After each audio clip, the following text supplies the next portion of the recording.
In 1998, a new corporation was founded. Its mission would be to organize all the world's information and make it universally accessible and useful.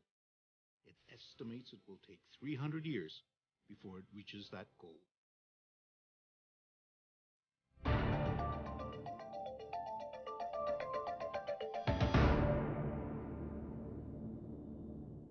Successful companies start with very audacious goals, and there's no question that the Google organizing all the world's information and making it useful was an audacious goal. And we started with the web, but we see our mission as much more than just the web. We see it as really all of the way we communicate, the way we think, because there's so much of it. Google may have started out as a simple search engine, but today with applications like Android, Chrome, Wave, Picasa, Google Apps, YouTube, and Google Ocean, and now even its own smartphone, it's become an internet powerhouse. This technological tsunami pours forth almost daily from its development teams located around the world. In the process, Google has become a global vacuum cleaner of digital data. It handles an estimated 20 petabytes of data every day. That's the equivalent of 130 billion photographs or 5 billion songs on an iPod. It also deals with more than 1 billion searches per day, and those searches leave a digital footprint of every person visiting the site. Well, one of the interesting things about Google searches is that it really is a database of intentions. It is an incredible collection of what you are thinking any given moment based upon what you're searching for, based upon what you're writing in emails. And any institution who has access to that can have power over you or potentially adversely affect you. Do you know what this might be? Does anybody know what that is? Google founders Sergey Brin and Larry Page. People logging on to Google around the world. Wow, okay. I didn't really realize what it was when I first saw it, but this is what helped me see it. This is what we run at the office that actually runs real time, and every one of those rising dots represents probably about 20, 30 searches. Their ultimate goal is to make Google into an all-knowing entity. So this session is supposed to be about the future. So I thought I'd talk at least briefly about it. And to do the perfect job doing search, you really have to be smart. In fact, the ultimate search engine would be artificial intelligence. And so that's something we work on. It is somewhat ironic that they use an image of the rogue computer HAL from the movie 2001: A Space Odyssey when they are promoting such a benevolent message. Partly, we want to make the world a better place. If I ruled the world, every day would be the first day of spring. In just over 10 years, Google has become one of Silicon Valley's biggest and most unconventional players. In that time, it's cultivated an image of a large but benign presence. That public perception is changing. When Google began to scan and digitize millions of books, authors and publishers responded not with hurrahs, but lawsuits alleging copyright infringement. Not long after Google News was launched, Google became the target of condemnation by the print media, which accused it of destroying their ad business and being responsible for plummeting circulation revenues. But with Google's YouTube site, the music and television industries see a threatening competitor undermining their traditional methods of making money. And when Google started photographing streets, it outraged privacy advocates. Wherever or whatever Google expands into, it always seems to be accompanied by disruption and upheaval. And whenever controversy does arise, Google falls back on a corporate motto that was born out of an early Google employee's aversion to corporate speak. Having come from Intel, kind of had the I don't want to work at a big company idea in the back of my head. And so I was interested in something that would be a little bit more provocative and a little bit more interesting and maybe make people a little bit uncomfortable. And so just sitting there in the meeting, I was just trying to think of something interesting. And so what popped into my mind was just don't be evil. When I came in, I thought this was a joke. I thought that it was just a way of marketing within the company. And then one day I was sitting in the room, and I'll never forget, we're having a discussion about advertising, and one of the engineers named Ron pounds his fist on the table and says, "That's evil." And all of a sudden, conversation stopped. It was as though everyone had jumped around the table and hid underneath it.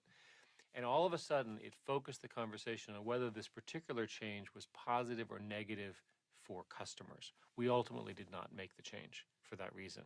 It's not a bad motto, but it's misplaced because it gets increasingly difficult to say that one is not evil when thinking about the scope of different activities that service providers are involved in. It's no longer just search. The search engine Google was born in that hotbed of technological innovation, the computer science department at Stanford University. Larry Page and Sergey Brin met as grad students in 1995. They had much in common. Their fathers were both college profs, and their mothers were scientists. Both were born in 1973. Both grew up with and loved anything to do with computers.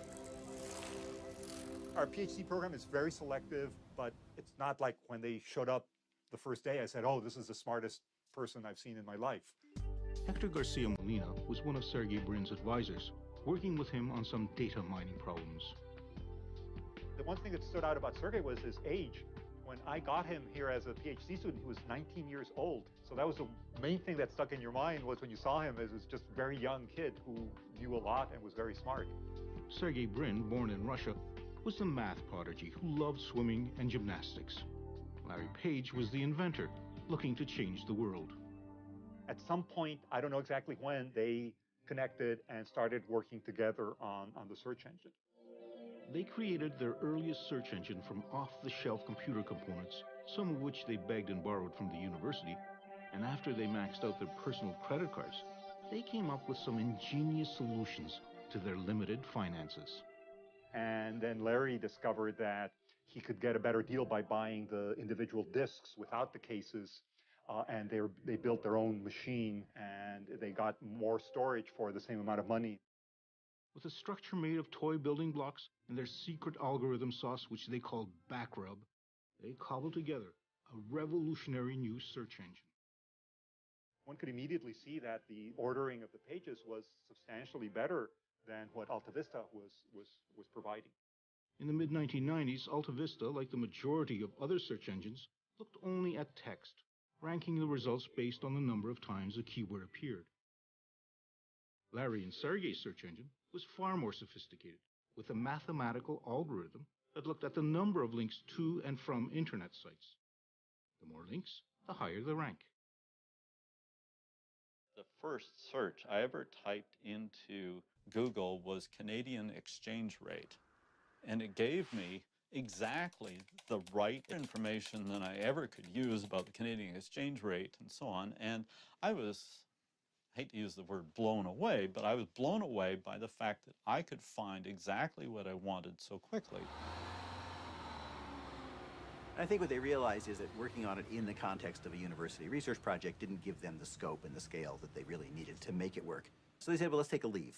Let's go off, do a company, get it working, and then we can come back and finish up the research. Larry and Sergey were preparing to leave Stanford to start up their search engine company, which by this time they registered as Google, a misspelling of a mathematical term for one with 100 zeros after it. Meanwhile, they continued to participate in the computer science program. They had presented some work they had done on a search engine, and naturally, given my interests, I wanted to be part of it. Google had its very first employee, Craig Silverstein, a fellow PhD candidate. So there were three of us at the beginning, and it seemed like forever that there were three of us. We cared a lot about culture fit, and there were some people who we refused to hire, even though they seemed technically to be very qualified, because they just did not have the personality to work well with us. The three Stanford postgrad students opened up corporate headquarters in that cliché of Silicon Valley, a garage. The company began to expand. I joined in January of 1999, which was a few months after they had started. There were 4 other people at the company, including Larry and Sergey at the time, and they were renting half a house from someone who was still living there and who is now a vice president at Google. And the computers, everybody was working in offices, or in bedrooms, if you will. And the garage was included, and I believe we had a printer there, we had a ping pong table there, but the whole company was not living in the garage. We totally worked out of a garage, and I made sure that we did. It was maybe one day a month, or one day every 2 months, but I made sure that every so often we'd go out into that garage and we would do some work there. Well, I want to be able to tell people times like this that we started in a garage. And so for the record, we started in a garage. It's just in a garage that had rooms in a house attached to it. As Google outgrew its garage, it moved corporate headquarters into a regular office space in downtown Palo Alto. We were in Palo Alto back in those days, which is like a restaurant town. My goal was that we'd go to a different restaurant every night. We'd eat out dinner all the time. We'd eat out lunch all the time, in fact. The company was expanding quickly, and soon they moved again. But with few restaurants around this new location, Larry and Sergey decided that it would be more efficient and more cost-effective if they had their own kitchen with their own chef. The one who was chosen had on his resume a stint cooking for the band, the Grateful Dead. They offered me shares in the very beginning, and I was very reluctant. You know, I talked to my dad about it, and I was like, Pop, these guys want me to give them money for these shares in a company that isn't public. And he's like, it's a scam. Don't believe them. Don't you give them a dime. Unlike other search sites, the Google homepage was clean and efficient, free of annoying banner ads and pop-ups. Larry Page and Sergey Brin watched as their search engine Google became more and more popular. But that engine still wasn't translating into real money, and they had no viable business plan to make Google turn a profit. Our founders decided that for the longest time that we weren't going to get into the ad business. However, I think the breakthrough idea came when we said, look, why don't we just show ads that are purely text-based and doesn't have any, moving images or distracting stuff. Based on the search, Google would provide simple ads for people to click through. So in October 2000, Google embarked on a new business, online advertising. Almost immediately, ad money started to flood in, and pressure grew on Larry and Sergey from their venture capitalist investors. They wanted an experienced CEO to run the place. Larry and Sergey chose a seasoned veteran of the tech world, Eric Schmidt. He had successfully run software maker Novell, and before that, he was with Sun Microsystems. But perhaps what was more important for the founders was that he shared with them a background as a computer science engineer, married to a strong entrepreneurial drive. Well, Google has taken the position that creativity occurs from individual entrepreneurs deep inside the company, often who have an idea but don't have time to work on it. So we invented a concept called 20% time. And every technical person in the company is supposed to, and we encourage them to spend 20% of their professional time on things that they find interesting, not things that we find interesting. Employee number 23, Paul Buckheit, who was the originator of the motto, "Don't be evil," was also the engineer who in just one day came up with Gmail, an email program used internally by Googlers. There were a lot of objections to even doing Gmail in the first place, but one of the big ones was that there was no way to make money with email. So there was this idea that had been floating around that maybe we could do targeted advertising. For example, if you get an email about a ski trip, you'll get maybe an advertisement for ski equipment or gloves or something like that. He decided to try writing some code to see if it was possible for Google computers to scan the Gmail messages and spit out an appropriate ad. When I arrived the next day, people were pretty excited about it, and not always in a positive way. Some people thought that it was actually a terrible idea. What I recall from the meetings, which occurred over about a year, was this constant debate of what kinds of features would advertising work and so forth. And we ultimately decided to try it. And we, in fact, launched Gmail on April 1st. It was seen largely as a joke. The addition of targeted ads to Gmail in 2004 proved to be no joke, adding to Google's ever-burgeoning bottom line. Google had transformed itself into an advertising money-making machine. Now, when we talk about publicity, the Google IPO has received more publicity than any other IPO in history. When Google was preparing for its initial public offering of stock, it had to disclose a closely guarded secret, that it had staggeringly large revenues and profits. It took most investment observers by surprise and made Google a very attractive stock to own. And so, August 19th, 2004, the first day of trading of Google shares, saw the creation of hundreds of freshly minted millionaires. Those early investors and first Google employees had struck the mother lode. For people who get into a company because of the money, an IPO is a big deal. Any exit strategy, you're bought by someone else, you have a public offering, whatever, it's a big deal. And it causes you to rethink your life because your dream has been achieved. I'm doing okay. I'm comfortable. Most people would consider me wealthy. I consider myself wealthy. Larry and Sergey were now way beyond wealthy. It took just 6 years for them to become billionaires. Their company, Google, had become one of the world's top search engines. It's even made it into dictionaries as a verb. Google as a technological tool has become part of pop culture. And young people's perception of Google as a cross between a college dorm and geek heaven means that Google receives more than 1 million job applications a year. You come to Google, and first time I'm really feeling like everyone knows what they're doing and they know it better than me. So just what does it take to be one of the chosen few selected to be a Googler?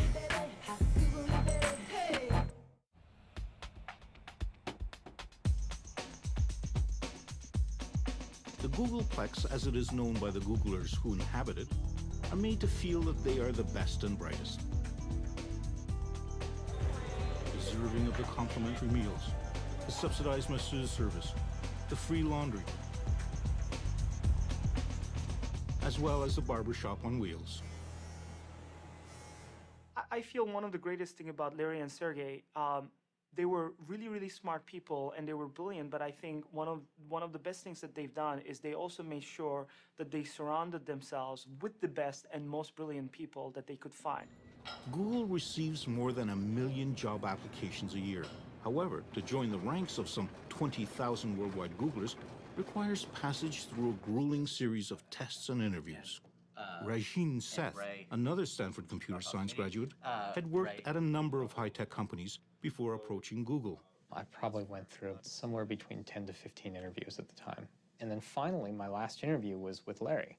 And so, literally I just came in one day and actually got to sit down in Larry Page's office and interview with him. And he asked me a bunch of tough questions, and I didn't quite know how I did, but apparently he liked me enough to the point where they decided to give me an offer. Among the most highly prized employees at Google, just after computer science engineers, are new hires called APMs, or Associate Product Managers. A large part of why Google hired associates like my position, associate product managers, out of school at that point, was to be able to culture these future product managers like myself in the way Google wanted them to behave. Mostly young, recent graduates with incredibly high test scores, they are given enormous amounts of responsibility and authority early in their career. And we're not prioritizing that very hard right now because we don't think it's going to be able to replace the personal start page from day one. Among the most recent crop of APMs is a Canadian, Jeff Harris. The job that I'm actually doing, which is an associate product manager, is kind of designed for people that have a technical background but aren't necessarily interested in coding day to day. So what my job ends up being is communicating with the engineers who do code all the time and kind of just making sure that all the engineers are working together towards the same goal. So I'm just turned 22. I think the biggest surprise at working at Google is probably how open it is about everything that we're doing. So I can just look it up on our internal site and see details on every single project that's out there, which is great from an organizational perspective. Although Google might be highly transparent internally, it, like so many of the other big Silicon Valley high-tech companies, is extremely sensitive about what outsiders are allowed to report on, whether that be code on monitor screens or the doodles on the whiteboards, which are seemingly everywhere. We believe in having whiteboards all over the place, and the reason for that is to really spur creativity, so that you can draw things and communicate ideas and work with other people on that idea. secure data connector here, right? Is our ability to publish programmatically going to be released at the same time, or is that? Yeah. And so a lot of times people will pull out their phone and take a picture of the whiteboard and send that around as an email. You know, those end up being part of the notes for the meeting. Besides having whiteboards and food stands everywhere, the other striking feature about Google Offices is the absence of paper. We operate very much in a paperless manner. You know, one of the things that we've done here at Google is that users have laptops that they carry with them to the meetings that they're in. A lot of the note-taking is done electronically so that it can be instantly shared with people. An insatiable appetite for the new and innovative, spanning a wide spectrum of technologies, means Google is constantly on the prowl. But not everything, of course, is invented at Google. We also have teams looking for great technology in small companies that we can pick up, that we can buy, where they would benefit from the structure of Google. With plenty of cash and stock at its disposal, Google is able to scoop up companies it's interested in. That's how YouTube became a Google product, as did Google Earth and Picasa, as well as a web-based word processing program called Writely. Writely was a word processor in the browser. You just go to it as a normal website and it just works. Google noticed it because we were, getting a little bit of press. Google bought Writely and hired its founders to help develop it further. My experience has been a little bit like I was a kid folding up little paper boats in a stream somewhere, and it was really fun. And, Daddy Warbucks wandered by and said, "Kid, this is great. Here's a pile of quarter-inch thick plate steel and an army of arc welders. Go build me a battalion of battleships." Writely has morphed into Google Docs, a word processor that moves the application and its data from the personal desktop computer to Google's servers. It's a little bit strange. It is strange. I'm definitely, I'm a 42-year-old graybeard now, right? Like, it's kind of, I'm not that old, but here, that's 90th percentile or something. I don't know what it is, but yeah, there's a lot of young engineers here. That it doesn't bother me. I think it's interesting to me. I think everybody gets to this point in their career where things begin to seem obvious. I don't mind the technical culture here. I'm not intimidated by it. I'm very productive, fierce, kind of meat-eating coder when I'm writing code, and they're all afraid of me, so they don't bother me. It's good. I wasn't here when they founded it, but my understanding of the founding conception of the culture is they wanted to do things and see things from an engineer's perspective. We do have a lot of P1. From that perspective, efficiency might very well be an engineer's prime directive. Triage on them. Right now I'm looking at the one where you open a text document in Gmail and it gives an error. Most of the teams do this every morning. There's a stand-up meeting. It's meant to be very short. It's about 10 minutes long. You're not supposed to speak for more than about a minute. All right, so I continue unit testing. The pencil is the conch shell from the Lord of the Flies. Remember that? So that's whoever has the pencil is talking. That's why it's a very efficient meeting. It took 5 minutes to tell the whole team what was going on. Another meeting where members of the Google Docs team get to discuss problems is during their weekly Writely walk. I think it's interesting to try to do big things that change the world. I think that's what I like about being at Google. We want to change the world too. We want to do great things. What's wrong with the logarithmic pruning that we do now? The guy was editing for 8 hours and All right. the beginning and the end got pruned. So We're using it. Okay. No, that's cool. That's cool. You get to deal with tens of millions of users and, big data centers and big machines and big engineering, and it's really fun. For computer geeks, the fun really began in 1977 in a Silicon Valley garage when two college dropouts started a company called Apple and launched a revolution. The personal computer revolution. The power of the desktop computer unleashed across millions of homes and offices around the world changed everything. But now, after more than a quarter of a century of insinuating itself into our lives, the PC has lost pretty well all of its original gee-whiz luster. Google has set its sights on creating another revolution by eliminating the need for desktop computers. It wants to put as much of that data as possible onto its own servers. One of the things I think that's underappreciated is from the very earliest days, including at Stanford, they were great at minimizing the cost for putting together computer systems, and they've carried on that ability to deliver a huge amount of computing power at a relatively low cost. From its beginnings, Google had made it a priority to manufacture as cheaply as possible all its servers and storage facilities to handle its fast search and logging of the internet. And as the internet has grown, so has the need for increased computing capacity. Well, Google builds large data centers. We use personal computer components, and then we build a lot of specialized systems now to deal with the kind of scale that is required. Scale is at the heart of Google. Not only does Google have access to almost limitless computer power, but perhaps of greater value, it has accumulated a massive collection of data. Data that can be used for testing at a scale unseen by most new computer engineers. My office mate and I were just banting around some ideas, and we're talking about something that later turned into something close to Google Bookmarks. And, you know, we did a little bit of math and said, that'll be about, I don't know, 4 petabytes of data. That doesn't seem so bad. And that sentence, 4 petabytes of data, that doesn't seem so bad, is something that before I had been at Google for a month, I would have been shocked to hear those words coming out of my mouth. That shocking 4 petabytes is the equivalent of 4 million gigabytes, numbers so staggeringly large that it is nearly impossible for mere mortals to fathom. As memory increases in capacity and decreases in price, Google is moving into something called cloud computing. The whole idea behind cloud computing is to go ahead and get everything on their server where the professionals are managing it. The problem today is you've got all your stuff on your computer, you drop it, you break it, you delete it, it's a disaster. Why don't you put everything that's important somewhere else, keep it secure, keep it under your control, it's available to you on every demand, on every device, and everywhere you are. The move to the cloud is ushering in a revolution in how we communicate, how we work, how we play, in fact, how we live.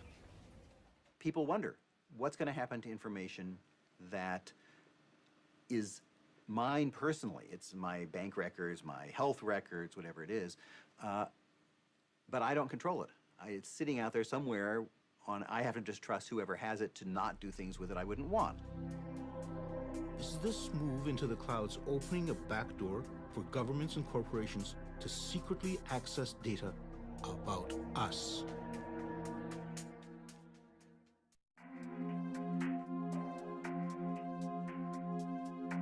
If everyone's digital data is moving into computer clouds, just where are these clouds?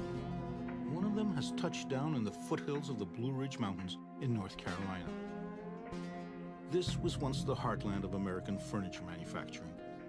Then in the 1990s, cheap labor from overseas siphoned off the jobs, leaving behind a devastated economy and an awful lot of excess electricity. It just so happens that computer data centers are voracious users of electricity to run the servers and to cool vast quantities of water used for refrigeration. The town of Lenore had plenty of both, and so in late 2005, Google came calling, but it came cloaked in secrecy.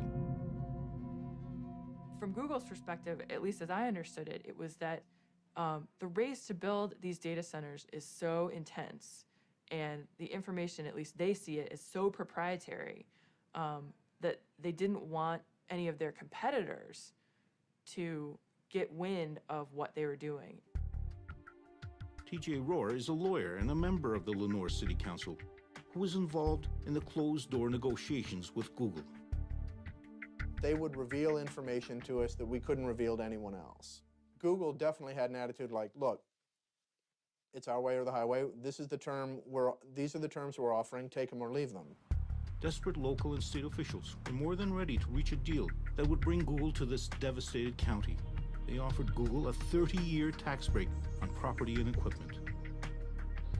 It was worth an estimated $165 million over a 30-year period. From these digital warehouses estimated to cost $600 million apiece flows a stream of data. Here are the emails, the photographs, the music, the videos, the maps, and the searches that have made Google a data-collecting powerhouse. Google does not divulge how many server farms it runs worldwide. but it is rumored that there are some 36 of them around the globe, all digitally connected and all firmly planted on land. But that might change. Google has filed a patent to build data centers out on the open sea. Powered by the latest technologies in harnessing wave energy, Google servers would sit out on barges. The expectation is that sea-bound servers would be much cheaper to run, and there certainly wouldn't be any real estate or property taxes to pay. A working model has yet to be built, but Google is a corporation that likes to move quickly when cutting-edge technology is involved. However, Google took its time when it came to opening up an office in China. The growth in internet usage in China is staggering. By 2009, its internet users surpassed the entire population of the United States.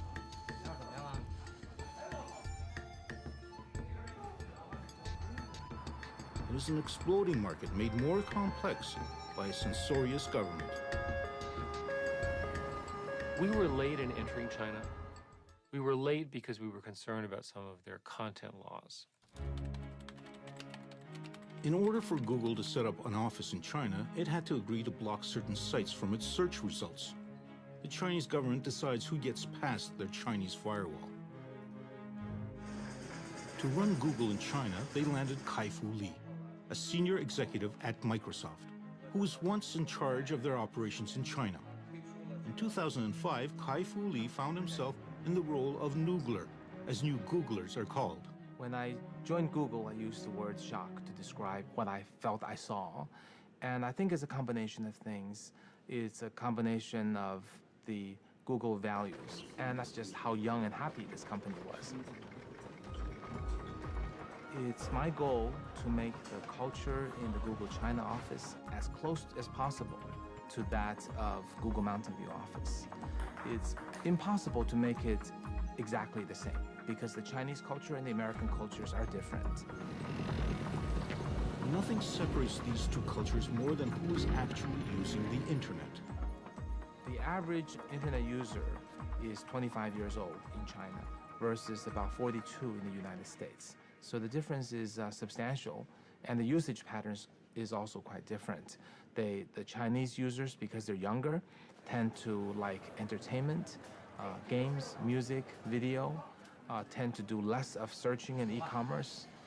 Similarly, when they use the web, they tend to want something that's very busy, very exciting, as opposed to simple user interfaces. The internet cafes are filled with young people, many of whom are here because at home they would be forbidden to play these games and movies.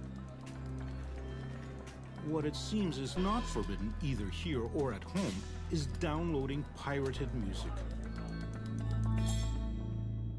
We noticed that most Chinese users on the internet download pirated or unlicensed music through other search engines.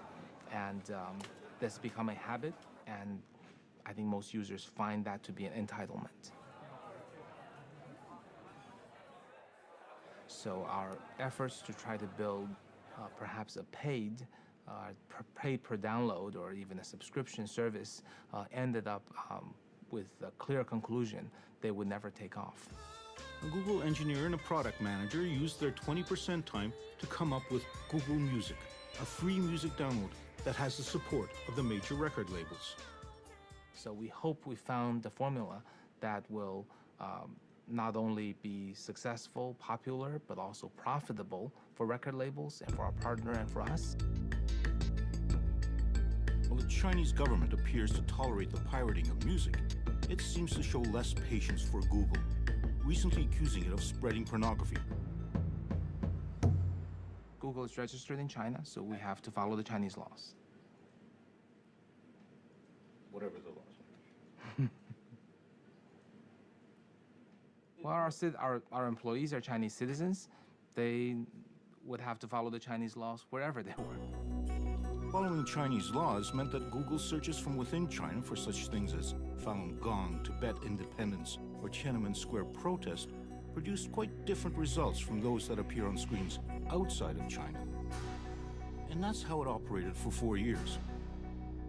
When in January 2010, Google announced that it would stop censoring its search results due to a major cyber attack originating in China, targeting Google's intellectual property and the Gmail accounts of Chinese human rights activists. While China insists that its laws must be obeyed, Google warned that if discussions with the Chinese government to operate an unfiltered search engine prove unsuccessful, it could shut down operations in China. However, there were no discussions with the government of the United States when shortly after September 11, 2001, it passed legislation that gave itself broad surveillance authority, allowing itself unprecedented access to people's digital footprint. And these powers are quite broad now. They range from getting access to credit reports on individuals, to gaining access to their communications data, to more broadly being able to send a letter to any data holder and say, please reveal all the information you have about this person and don't tell them, and don't tell anyone. This is the idea of the National Security Letter. At the Electronic Privacy Information Center in Washington, D.C., Director Mark Rottenberg is concerned about the new digital information that's migrating to the clouds of computer server farms. I'm not saying that the government shouldn't get access to that information under appropriate circumstances. In fact, in some instances, it's vital to pursue wrongdoing and criminal investigations. But we need oversight, we need accountability, we need transparency. And the problem with cloud computing is it's going to make it much easier for government to engage in this type of surveillance secretly without people knowing that their personal information, their business records are being turned over. I've asked people at Google to simply report statistics on how many subpoenas and warrants they get every month. They don't have to say anything else. They don't have to say what the subpoenas and warrants were about. Just a number. How many do you receive? But they didn't like that suggestion and rejected it out of hand. As the Google juggernaut plows ahead, digitizing everything in its path, it accumulates new adherents. The city of Washington, D.C. has opted to wean itself off Microsoft Office and switch to a collection of Google applications.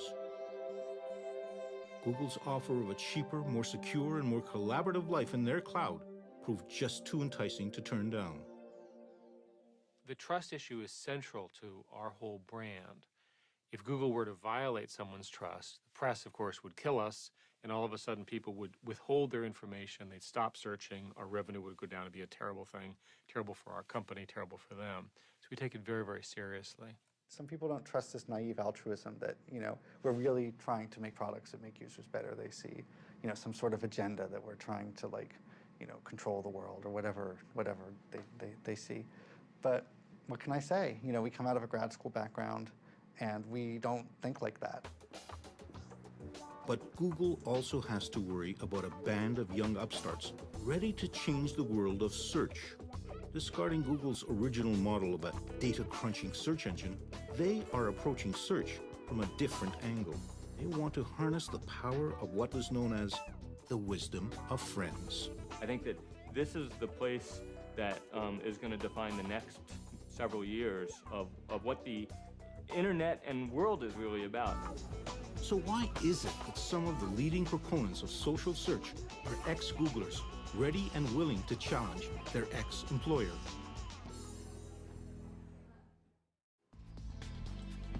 With almost 20,000 employees worldwide, Google is beginning to see some of its early hires leaving for what they see as the next big thing. In a down-market district of San Francisco, an internet startup has an abundance of Google corporate DNA. Several of its founders are ex-Googlers. But their company, Aardvark, wants to go beyond Google and transform search itself. We like to call it social search. It's the notion of you're really searching for the right person in the moment. And it's not that you want to know their bio, it's that you really want to interact with them because they know something that will help you in your moment. Sometimes it's not really written down on a web page, but someone out there really does know the answer. And we all have social networks. Aardvark is basically a utility that lets you tap into that. Just down the highway, in a nondescript industrial mall in Silicon Valley, there is another social network startup with its own list of very impressive ex-Googlers, including Paul Buchheit, who so famously, or perhaps infamously, coined Google's motto, "Don't be evil." Their tiny company called FriendFeed is developing a new social network service that shares and keeps track of what friends are listening to, reading, and posting on the web. None of us really knows what's going to happen next. But in many ways, I find that that's actually part of the fun of a startup. At a big company, I can pretty easily predict what's going to happen next year. At a startup, you have no idea what's going to happen next. Next year could be a huge success or it could be a huge failure. Google had been eyeing FriendFeed for possible acquisition. But before FriendFeed could even reach its second year in business, it was gobbled up by social network phenomenon Facebook for a reported $50 million. Facebook, founded by a Harvard dropout in 2004, has undergone an explosive growth and represents a real challenge to Google, at the same time attracting a surprising number of ex-Googlers. I think leaving Google and choosing to come to Facebook just demonstrates how compelled and convinced I am about the importance of Facebook's mission. Facebook, along with Twitter, are currently the hottest social networks around, and they have realized that their kind of friend-based recommendations is a form of search far removed from Google's cold, calculating algorithms. For most people, outside of engineering, the world is about relationships. It's about connecting with other people. And to that extent, Facebook really is that next step in the evolution of what really matters from a technology perspective. Google had in fact entered the social network market with something called Orkut. Although tremendously popular in India and South America, it has failed to attract any large following among Europeans and North Americans. Google really didn't jump into the social networking business, and I think that's partly the personality of the founders. I think they're engineers who, small talk with your friends is not the priority. It's getting information from the scientific world is priority. So I think in some sense there was always a bias that this was sort of not very interesting, not very important. Why would you want to spend time on it? And of course, as the world has moved to Facebook and Twitter and all those things, they've said, oh, we can do that technically too. Sure, we can put Twitter-like things into Gmail. We can put Facebook-like things. We have Orkut. But I think the heart of the company isn't in it. It's not what the company's about. It's about information, all the world's information. Google really believes that the data is going to create incredible benefit for society. The company firmly believes that it's going to find ways to use data to make our lives better, to make our lives easier, to make decisions more efficient. They firmly believe that. For instance, with flu trends, they believe that in tracking individual searches for looking for things like cough or other medical conditions, they are going to detect the flu, they are going to be able to more effectively target interventions, and fewer people will die. When Google launched its IPO, Larry and Sergey personally wrote a letter explaining their aspiration for its future. Google is not a conventional company, they wrote. We do not intend to become one. Google's mission to collect all the world's information and make it accessible and useful, and do it within 300 years, has seen it move far beyond searching internet sites. Whether photographing streets, or digitizing the world's books, or turning our mobile devices into internet portals, or creating the world's greatest repository of video in its very own cloud, Google remains a technological phenomenon. But its future rests on something quite unscientific. Trust. Trust that it is keeping our data safe from hackers and snooping governments. Trust that it isn't misusing our information. And ultimately trust that Google is living up to its motto, don't be evil.